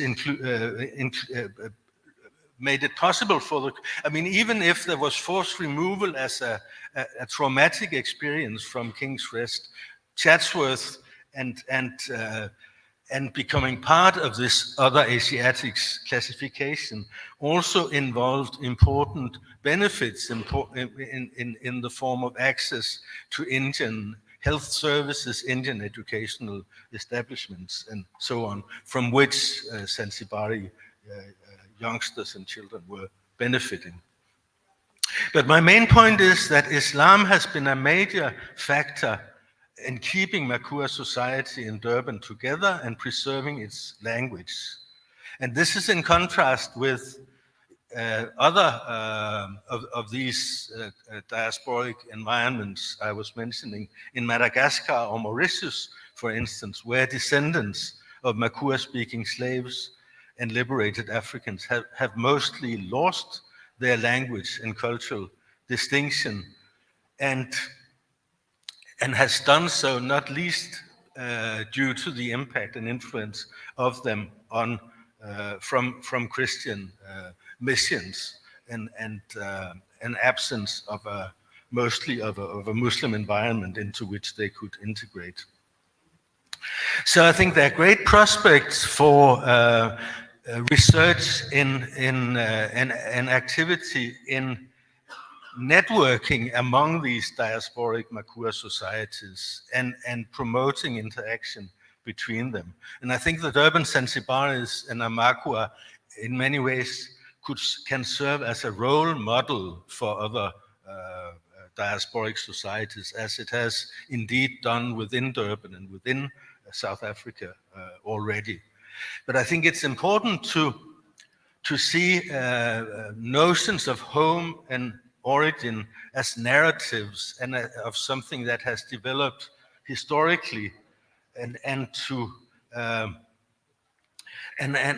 see notions of both Amakua and Zanzibari identity as having been important for this dynamic and creative process of historical construction. So, yeah, I just wanted to show, to conclude, a few photos of the early Amakua Research Committee members visiting Zanzibar in 2011. So you will see some of the elders which are no longer with us, but who came along on this trip and who were very much excited about visiting Zanzibar, also as an environment which had been important for them, and which, of course, also was an important place to go to for the Sufi, for the Qadiriya and Shadiliya networks, and where Qadis and institutions had their homes which could settle disputes within these frameworks. So I think so Zanzibar was an important place of orientation for the community, no matter whether they saw themselves as Zanzibaris or Amakua or as both. So maybe we can just skip through these photos and let us conclude in that way. So here we have Yusuf Abdul Rahman, Salim Rapenda, and Eddie Osman visiting a mosque in southern Zanzibar. And here they are visiting a library for the Qadiriya Tariqa in Zanzibar also. And there's Alpha also visiting the same place and studying their collections. And what else? Do we have more? Yeah. And here also this Zanzibari learned Sufi scholar sharing and discussing documents with his visitors from Durban. So thank you very much. Let me conclude in this way, and thank you for your patience.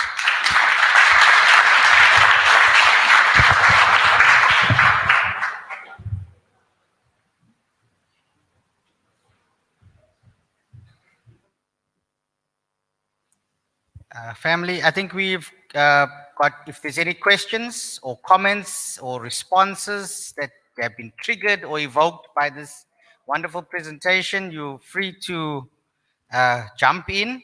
And then we got one more quick presentation, then we're done for this session. It's a bit of a long one, so bear with me. Sorry.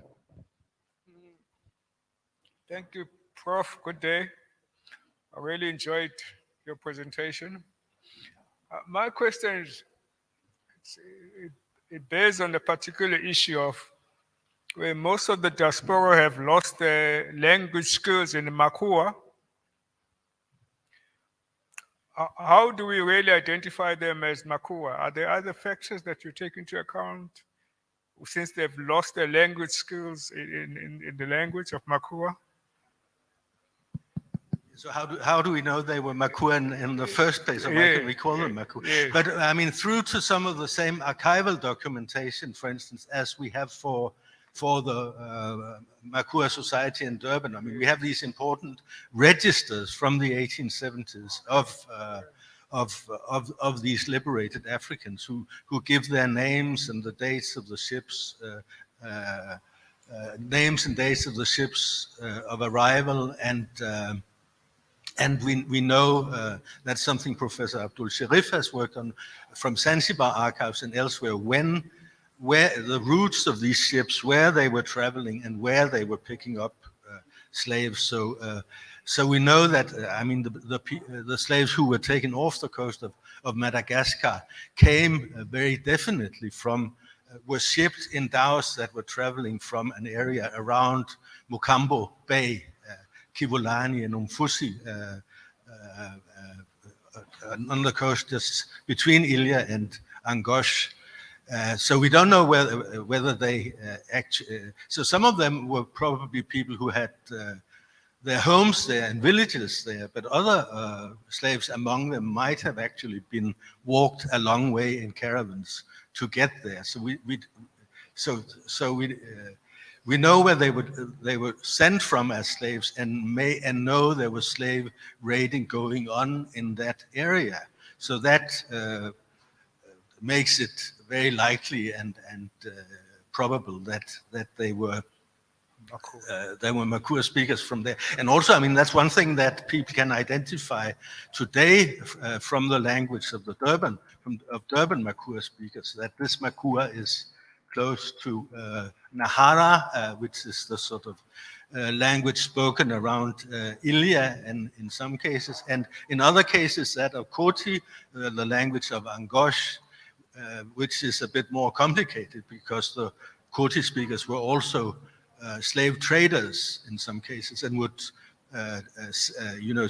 distinguish themselves from, as Koti, from Makuas who. The people they called Makuas were people they saw as slaves. So there are all sorts of interesting things there. But in Mauritius and Madagascar, you also have registers of slaves and registers of liberated Africans who list their background and where you can sort of deduct things in a similar. Sometimes they're often listed as Makua, but also they're just listed as Mozambique. And Makua is also sometimes used as a synonym for Mozambique. And the people who made the registers often didn't know, anything about the background. So it's not very reliable source material, but you can still learn insights from it. Okay, thank you very much for that response. The other question I might need to ask is, whether in their present form today, do they have some mannerism or some culturalism that links this group together by some means or something, some bearing, it manifests or some rituals, if there's any? Yeah, I think Carla Rasul, who will speak later, I mean, she has been involved with one particular group of Makua speakers in Mauritius, or people of Makua background, who only have retained very little of their Makua language, but who call them, who all have Lily as their last name, but Lily is the name of the ship on which they were brought from from Mozambique to Mauritius. So that again sort of confirms the point that the shared identity was formed through this experience of enslavement. And so Clara has, but she will probably talk about that, has worked with this group, and they've been very happy, you know, to explore and get together around a common history. And I think in Madagascar, there are a few similar activities also, as well as many other new inventions of of being Makua in a smart way, you know. So there are modern notions of being Makua also in Madagascar that are very interesting. Any more questions? Yeah. Prof, one more for you.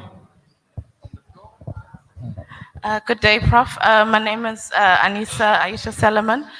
Earlier, you mentioned something about the Amakua identity had to be created, right? You said it was created based on circumstances, and it also included different African ethnicities from the diaspora. So is there any evidence of this? And if you could kindly elaborate more on this. Thank you. Yeah, but I think the evidence is, you know, I mean, as well as from these dhows that were traveling from northern Mozambique towards Madagascar and intercepted by British ships there are similar evidence about the ships traveling from the Tanzanian coast to Pemba and intercepted there. So in a similar way, we know about where those people would have come from. But we also know that after 1873, when the slave trade is abolished in Unguja, in the main island of Zanzibar, people are walked for long, because slaves that were meant to have gone to the Zanzibar slave market could now not be sold there. So then they were marched along the coast a long way to be taken to Pemba instead, where there still was a slave market. But I mean, but in the same, but it's I think very few of those people, maybe some of them, but only a minority of them would have been Makua speakers before they were taken as slaves, and the majority would have been Ngindu and maybe Yao speakers, and then coming together with these Makua, and Makua becoming this kind of lingua franca among slaves, in a sense that made it possible for them to communicate and establish a common culture and community between them. They became community speakers, but not necessarily losing their other language also. And I think also in the Durban Zanzibari Amakua community, there have been Yao speakers. There are probably still Yao speakers and Swahili people, you know, who in their language competence today reflect this history of a complex background. So I think that's it's something. I mean, Sarifa Mula has, I think, will maybe also talk about, and which she writes about in her very interesting PhD dissertation.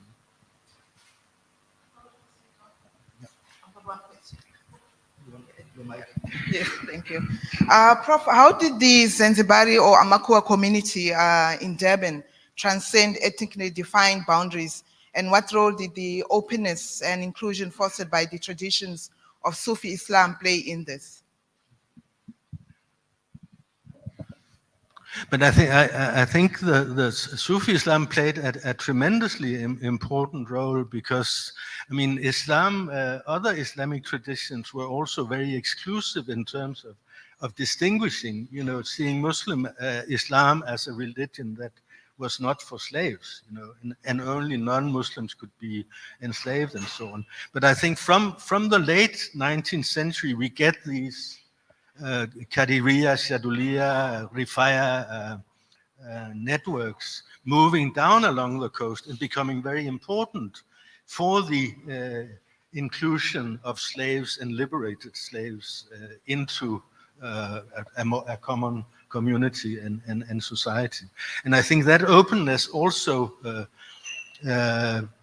extends to other languages and ethnicities, if you like, so that so I think that has been tremendously important, but and which is something one should study more specifically in different contexts. But there's quite a lot of work on it in I think also in Zanzibar and in Mozambique, where because Indian Ocean slavery is also a more complex thing in the sense that in many places it did not involve a very absolute distinction between what it meant to be a slave and be a non-slave. And there were different kinds of slavery. And some forms of slavery were even temporary, so that, and that's where indentured labor could be said to resemble slavery.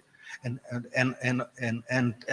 people, there were even, in some cases in northern Mozambique, slave labor contracts, which stipulated that this particular slave could only be used for domestic work and could not be sold into trade that would take him or her out of Mozambique, and so not be sold to the Portuguese or Brazilian ships that were carrying ships through Cape Town to the Americas. So we need to move the program along because we've got one more presenter online, Dr. Carla Rasul. Is she available online? And if Zaitun can,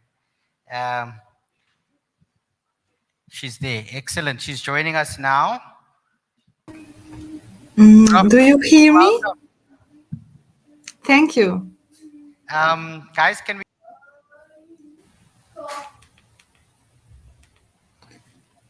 Do you hear me?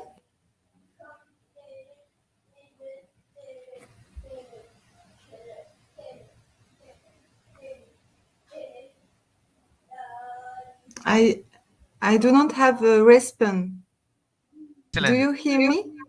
Ah. Yeah, we can hear you.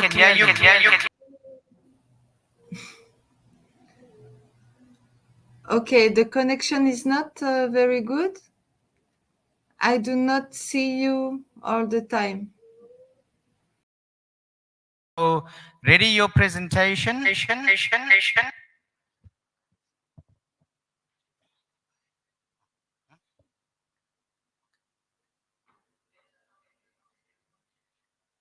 Prof, you can begin to project your slides if you have any.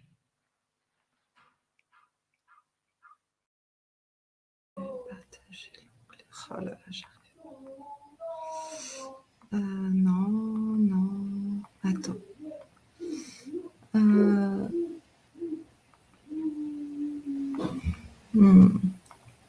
Comment on fait?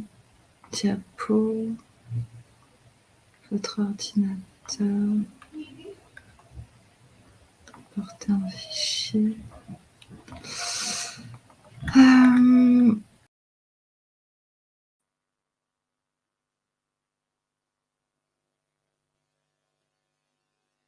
Late for the session.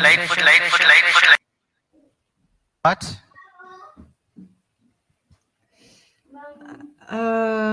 It doesn't work. Someone could please show the PowerPoint because I sent it. Maman. Oh là là.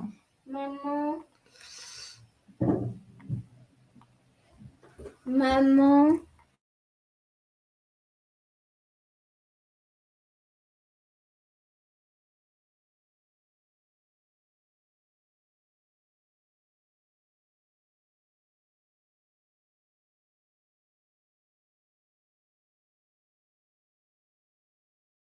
Our attention.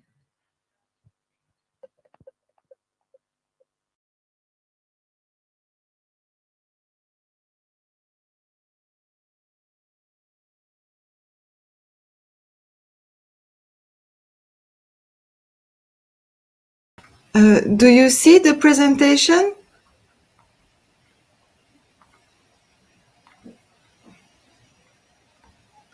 Do you see the presentation scrolling?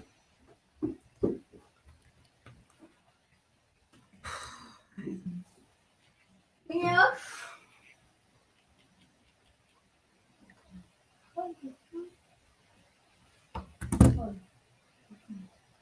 Someone can tell me if you can see the presentation.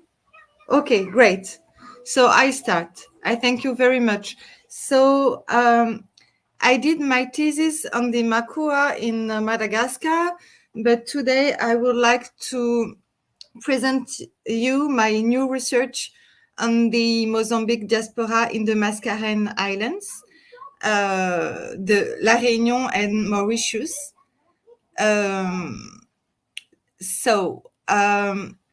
Eugène Huet de Froberville was an ethnographer born in Mauritius in 1815. He conducted an important study on East Africa, people and languages. He never went into the African continent himself, but he collected various information and testimonies among East Africans who were deported as captives to the Mascarene. Between 1845 and 1847, he interviewed over than 300 East African ex-captives in La Réunion and Mauritius. They came from diverse regions we can localize in present-day Mozambique, Tanzania, and Malawi. Froberville distinguished 31 East African linguistical groups among the Africans he interviewed, including the Makua. So Eugène de Froberville took extensive field notes, but his manuscripts were not accessible to researchers, and I was enough lucky to access these amazing archives, private archives in France a few years ago. Based on a corpus of over 2,000 pages, I was able to identify 140 individuals out of the 300 East Africans Froberville interviewed in the Mascarene Islands. For each of these 140 individuals, it was possible to retrace their names, origins, life trajectories, cultural practice, etc. 20 identified informants were from Makua linguistical and cultural group and were born in present-day North Mozambique. While the Makua interviewed by Froberville in December 1845 in the French colony of Bourbon, La Réunion, were still enslaved, in the British colony of Mauritius, slavery has been abolished some 10 years earlier. The majority of these 140 individuals I identified were deported during the illegal slave trade between the 1810s and 1830s in the Mascarene. Some were Africans liberated who were introduced in Mauritius in 1840. The faces of some of these African-born have been molded by Eugène de Froberville. In 1846, Eugène de Froberville produced a collection of 63 plaster casts molded on the faces of African-born in Mauritius. In all, 58 individuals were casted, among them 10 were Makua. Here is an example of one of these African-born individual molded and interviewed by Eugène de Froberville, Kurunua, who was renamed Zéphirin in Mauritius, and he was from Makua group born in North Mozambique. This collection of plaster casts of Froberville, the original collection, I was able to find it in a museum in France. Thanks to the notebooks of Eugène de Froberville, I was able to reconstruct life stories of these individuals, such as Kurunua, and I transcribed in the first person this life story. Here in Mauritius, I was named Zéphirin, but in my homeland, my name was Kurunua. I was born around 1796 in Makwa country, north of present-day Mozambique. My homeland was crossed by the Mulela River in a region on the Mozambique coast north of Keliman, between the Likungo and Lingonia rivers. I was about 12 or 13 years old when I was deported from Mozambique to Mauritius, where I remained for 25 years in slavery. In Mauritius, I was baptized with the name of Zéphirin. 10 years after the abolition of slavery in 1846, I was working in Port-Louis for Monsieur Henri Adam, a merchant with whom the Froberville stayed when they arrived in Mauritius in December 1845. I was about 50 years old in 1846 when Froberville asked me about my country of origin and molded my face with plaster. So there is also a lithographic portrait of Kurunua on which we can see his tattoos. And Froberville described these tattoos as typical for the Makua of North Mozambique. And we can see that Kurunua wore his hair shaved on the sides with a slight tassel on the top of his head. And it was a hairstyle much appreciated by the Makua. Even though he was deported to Mauritius at a very young age, Kurunua retained the cultural practices of his homeland, as well as the memory of the Makua languages, music, dances. And for example, Froberville transcribed several Makua musical score on his notebooks. Here is a musical score transmitted by Kurunua himself, but there are several more Makua music scores transcribed by Froberville in his notebooks. He also drowned Makua musician.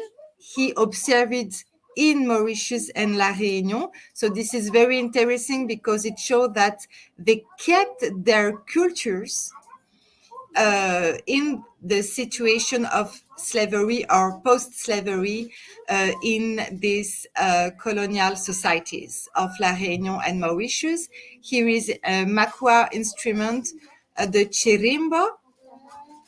Here, Makua dancer. Here is another example of a Makua born, interviewed and molded by Froberville in 1846 in Mauritius. His name was Kupeliua, and he was renamed Charles Lili. Kupeliua was born around 1820 in the Makua Witugulu country. You know that this Makua country is, as you can see in this map reconstructed by Froberville, this region is in the hinterland west to Mozambique Island.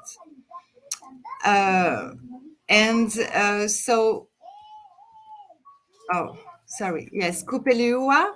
So he was born in the Makua country. And here is a copy of his face plaster cast on which you can see his tattoos on the forehead. And here is other drawings of Eugène de Froberville of the tattoos of the Makua he observed in Mauritius and La Réunion. And also the filed teeth of the Makua. So in Keliman, Kupeliua has been embarked in May 1840 with 550 other captives aboard the Brazilian slave ship the José. Shortly after leaving the mouth of the Zambezi River, the José was pursued by the English ship the Lily. There was panic about the José, which ran ashore and was smashed to pieces.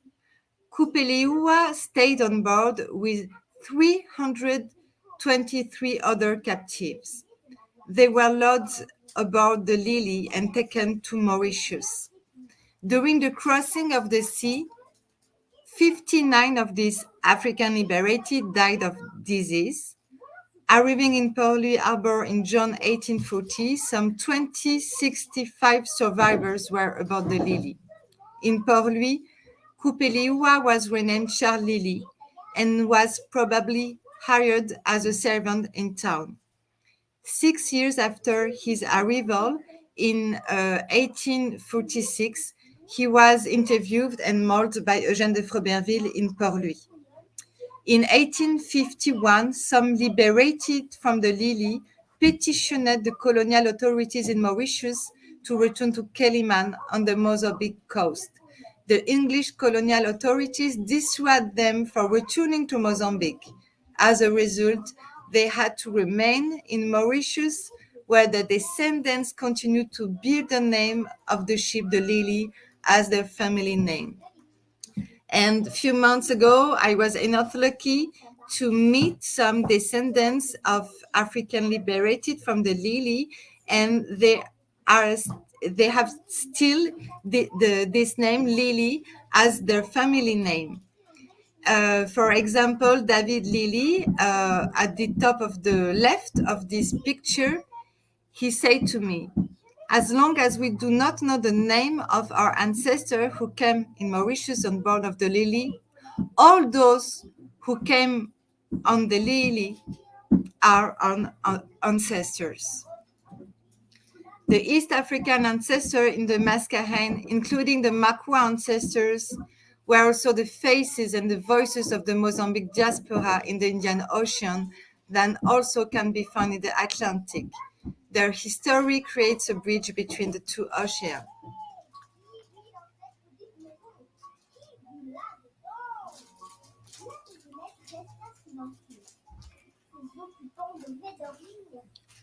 So, do you see me? Now, I have finished my presentation.